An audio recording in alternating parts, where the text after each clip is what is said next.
8 দফা দাবিতে Pabna textile engineering কলেজে প্রশাসনিক ভবনে তালা ঝুলিয়ে শিক্ষার্থীদের অবস্থান ধর্মঘট। পাবনা প্রতিনিধির তথ্যচিত্র দেখুন বিস্তারিত। 8 দফা দাবিতে পাবনা সরকারি টেক্সটাইল ইঞ্জিনিয়ারিং কলেজের প্রশাসনিক ভবনে তালা ঝুলিয়ে এই কর্মসূচি পালন করা হয়। এই সময় শিক্ষার্থীরা 8 দফা দাবি তুলে ধরেন।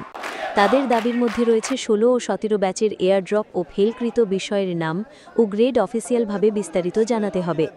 সেমিস্টারের রেজাল্ট সর্বোচ্চ 3 মাসের মধ্যে গ্রেড সহ প্রকাশ করতে হবে। লেভেল 2 টার্ম 2 এর রেজাল্ট গ্রেড শিট সহ পুনরায় প্রকাশ করতে হবে। প্রতিটি সেমিস্টার 6 মাসের মধ্যে সম্পন্ন করতে হবে। সাপ্লিমেন্টারি ব্যবস্থা চালু করে ফি স্বল্প রাখতে হবে। সংশোধিত বা নতুন নিয়মাবলী দ্রুত শিক্ষার্থীদের জানাতে হবে। প্রত্যেকটা টেক্সটাইল ইঞ্জিনিয়ারিং কলেজ আজকে তার বৈষম্যের শিকার। তাদের শিক্ষক নেই, তাদের পরবাস্ত ল্যাবের ব্যবস্থা নেই, তাদের জন্য যে রেজাল্ট নির্দিষ্ট সময়ের মধ্যে দেওয়া হয় না। আজকে আমাদের ঠিক এই বৈষম্যের বিরুদ্ধে আন্দোলন।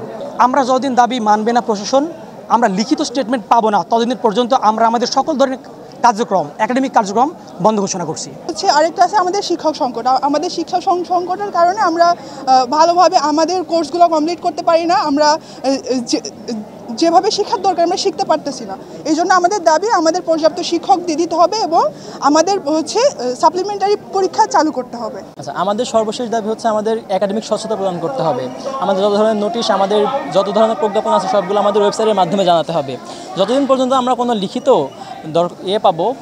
ডকুমেন্ট পাবো, আমরা আমাদের একাডেমিক কার্যক্রম বন্ধ রাখবো এবং ক্যাম্পাস শাটডাউন ঘোষণা করছি। আমরা দেখা যায় যে আমাদের সেমিস্টার ডিউরেশনটাই 6 মাস, আর আমাদের এক সেমিস্টারের রেজাল্ট বের হতে 5 মাস লেগে যায়। সেহেতু আমরা এই রেজাল্ট পাওয়ার আগেই আমাদের দেখা গেলো যে 1-2 দিনের মধ্যে ফর্ম ফিল আপ শুরু হয়ে যায়। এই যে দীর্ঘ যে জটিলতা, এই জটিলতা থেকে আমাদের বের করতে হবে, এটা আমাদের একটা দাবি। দ্বিতীয়ত আমাদের দাবি আছে হচ্ছে গ্রেড শিট সহ ফল প্রকাশ। আমরাই মনে হয় যে ইঞ্জিনিয়ারিং টেক্সটাইল কলেজ, যেখানে আমাদের আমরা ফলাফল শুধু সিজিপিএ পাই।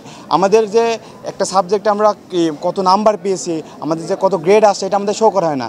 এটা খুবই একটা আশ্চর্যকর বিষয়। এটা আমাদের আরেকটা পয়েন্ট।